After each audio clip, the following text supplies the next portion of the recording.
اردو مضمون وقت کی پابندی۔ ترقی کرنے کے لیے وقت کی پابندی بڑی اہمیت رکھتی ہے۔ جو وقت ایک بار گزر جائے اسے واپس نہیں لایا جا سکتا۔ طالب علم کے لیے ضروری ہے کہ وہ وقت کی پابندی کرے۔ وقت کی قدر نہ کرنے والے طلباء اور طالبات امتحان میں فیل ہو جاتے ہیں۔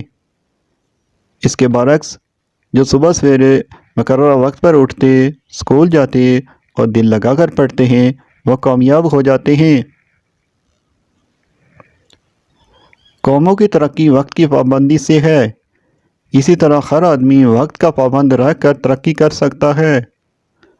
ہمیں وقت کی قدر کرتے ہوئے ایک لمحہ بھی ضائع نہیں کرنا چاہیے۔ امید ہے دوستو آپ کو ہماری ویڈیو پسند آئی ہوگی۔ مزید اسی طرح کی ویڈیوز کے لیے ہمارے چینل کو سبسکرائب کیجیے۔